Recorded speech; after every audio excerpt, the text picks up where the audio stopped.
A lot of sherry. Yeah, a lot of sherry.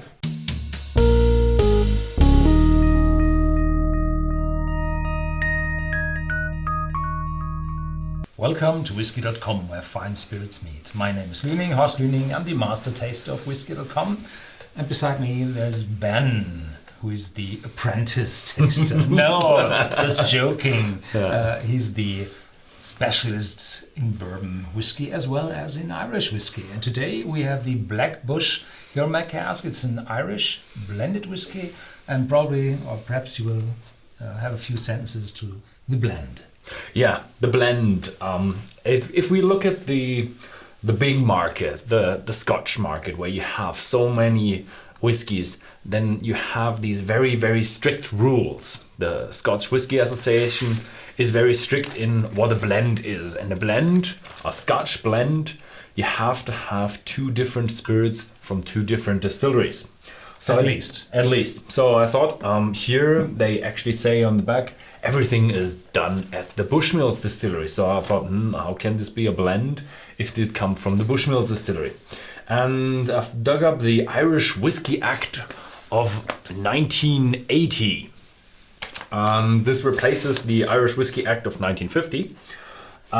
Here it says, for any purposes mentioned in subsection 1 of this section, spirits described as blended Irish whiskey shall not be regarded as corresponding to that description unless these spirits comprise a blend of two more distillates. So a distillate is not a distillate from a different distillery, but it can be a distillate from the same distillery. So here we have a mixture of malt and grain whiskey, and that's what the Irish call a blend. The rest of the Irish Whiskey Act is just pretty much the same as what you find in, let's say, Bourbon Act or the Scotch whiskies. You have a mash of cereals. You're not allowed to distill more than 94.8%, which is 189.6 proof. Very, very strange number.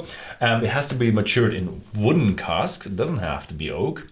And it has to be at least 3 years old. So this year it doesn't carry age statement, but it is more than 3 years old. So yeah, this number isn't that odd as you think.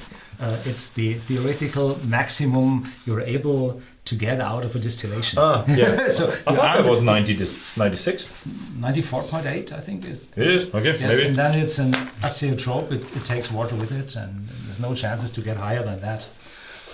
Here we have a mixture of a grain whiskey distilled on column stills and of malt whiskey triple distilled on 3 different stills after each other.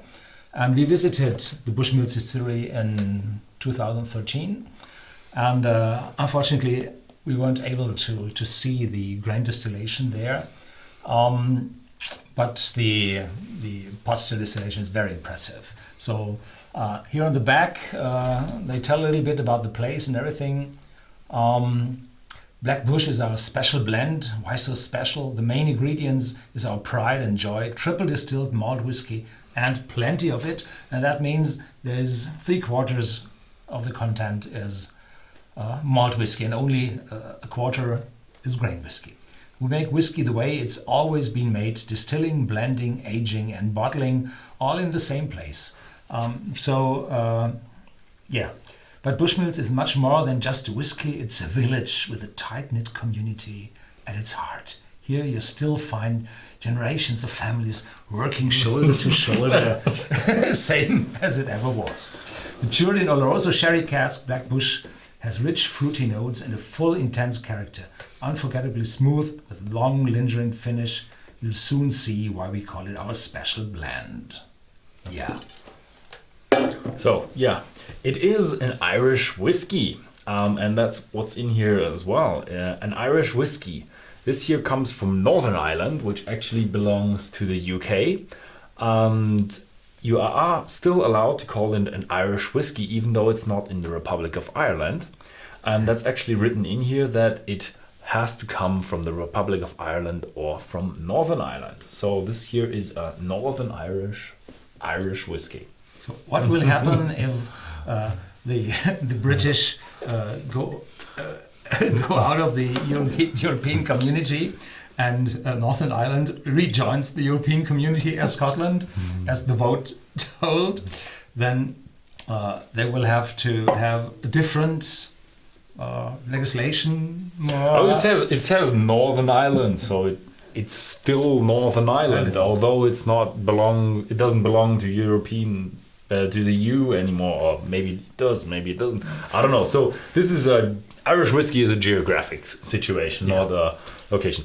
Does Ireland have islands around Ireland? Around its island? I don't know, because you have only very small in the west, I think. Because the Islay whiskies don't come from Britain, because they come from Britain, but not from Great Britain, because the Great Britain is the big island. Anyway, very fruity. Unfortunately, this whiskey is, of course, colored. It's chill filtered. It's bottled at a 40% ABV. And that's 80 proof. Yep. And this is pretty weak. Yeah, I don't think it was written in there, but I think this is pretty much the lowest it gets. The lowest 40% is the legal minimum inside the European community for any liquid called spirit. Whiskey. You still have this legislation and the EU legislation. It's we should horrible. Put a red tape on top of that. So a lot of sherry, a little vanilla showing through. A lot of sherry. Yeah, a lot of sherry. And this is a mass volume whiskey, so we will have an age of 3 years and a day, I suggest.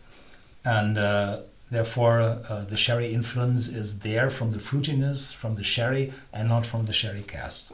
For this, it's a too short period of maturation. I find it to be a good mixture between the vanilla, the sherry, and it's a fruitiness with a lot of oxidative fruitiness with like ripe apples, a bit of dried fruits in there.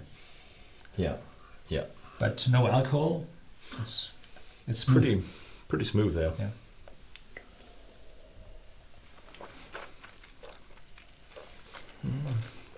Mm-hmm. Here's the grain whiskey, the oiliness of the grain and bitterness of the grain. And this bitterness is not coming from the European oak. For this, the whiskey wasn't long enough in the European oak cask with the sherry. No, it comes from the reused American oak casks used for the grain whiskies. I think they use it for 30 years, for 10 periods of maturation, and in the end there's just tannins coming out of those casks. So for me, the dominant is not the bitterness. You have a bit of bitterness, yes, but the dominant is sherry. Yeah. For me, there's just a lot of sherry taste in there. I really like to know how they get the sherry notes in there. Are they fresh sherry casks? Fresh sherry casks. They just freshen them up every time, huh? Mm-hmm. But I like it. It's a bit strange if you have a whiskey with a malt content of, let's say, 50. You pretty much realize, oh yeah, that's a grain in there. But here you have a very strange conflict between, is this a malt, or is it still a blend with grain in it? So because you feel the malt, but there's still that bitterness and that grain in there.